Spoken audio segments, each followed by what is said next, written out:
Hi guys, I'm carloira. Welcome sa channel ko. By the way, kung bago ka lang dito sa channel ko, it's all about computer, tips and tricks, life hacks, and everything. Like, subscribe, and click the bell button para lagi kang updated sa mga video na i-upload ko para lang sa'yo. Ang topic natin ngayon, paano ba gumawa ng bootable flash drive using Rufus software or application.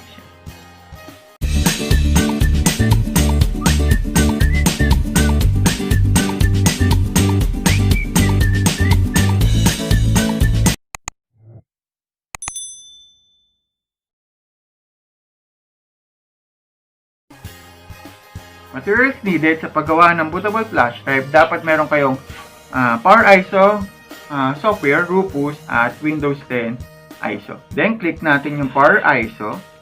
Then, right-click. Run as administrator. Yes. Click yes.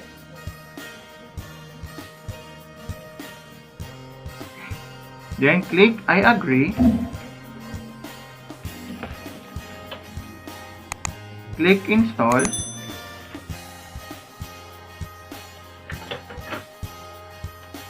Click next.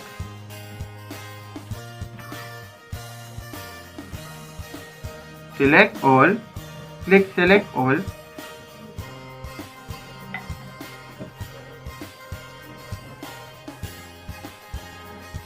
Makita nyo iba-iba. Then click close.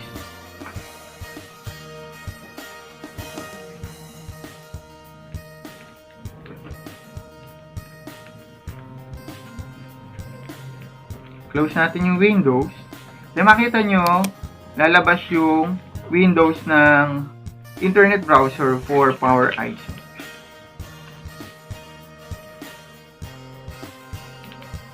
Click natin close.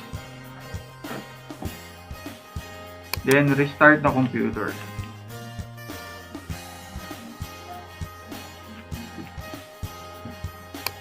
Restart na yung computer. Check natin kung na-install na yung Power ISO. Yan, nakikita nyo, nag-iba na yung icon ng inyong Windows 10. Then, check natin kung nakalagay na rin siya sa My Computer. Yan, nakalagay na. Drive disk. Then, start natin yung ating flash drive. At tingnan natin, ang flash drive is drive E.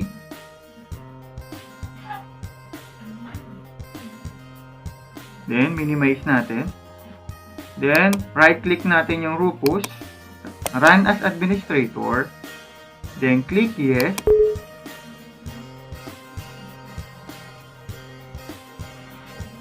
Then, makikita nyo, yung Windows ng Rufus, meron siyang device, file system. Sa file system, gawin natin NTFS. Wala kayong gagalawin na kahit ano dyan. Yung D lang yon. Then, click natin yung icon na parang CD-ROM. Click, select image. Then, punta tayo ngayon sa materials needed na folder na nasa desktop. Click lang natin. Then, click natin yung Windows 10. Then, click open. Click open. Then, click start.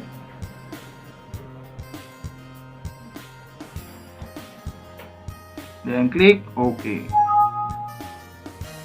Yan. Once na nag-i-start na yung ating computer, same pa rin siya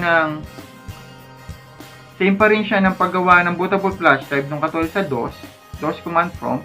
Wait lang natin, wag nyong kakansilin yung inyong ginagawang bootable flash or else makukurap ang inyong flash drive. Kaya make sure na dapat iwasan magalaw o makancel yung ating pag-create ng bootable flash drive.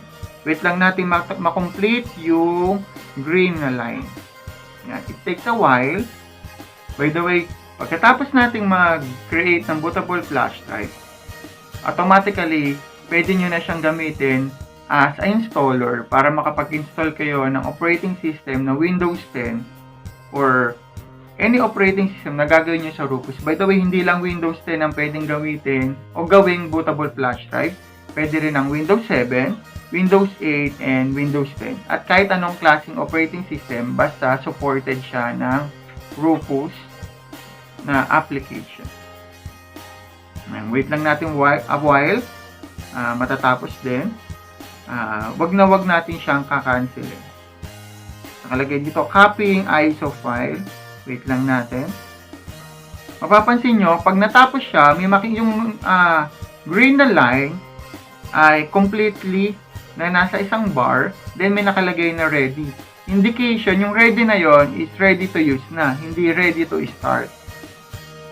Okay, marami kasi nagkakamali sa paggamit ng Rufus, nagkakaroon sila ng doubt na i-start ba nila or tapos na yung ating procedure kasi nakalagay doon is ready. Kaya pag nakita nyo complete na yung green, automatically finish na tayo gumawa ng bootable flash drive.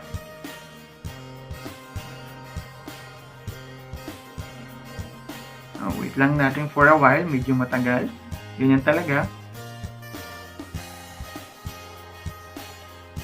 After nito, pagka gawa na inyong bootable flash drive, insert sa inyong laptop or sa inyong computer, then pupunta kayo sa SIMO setup at ipo-first boot nyo yung flash drive, or punta kayo sa boot menu and then select your flash drive, then enter. Automatically mag-i-install na siya sa inyong computer at ready na siya for installation. Then follow the step ng inyong operating system paano mag-install.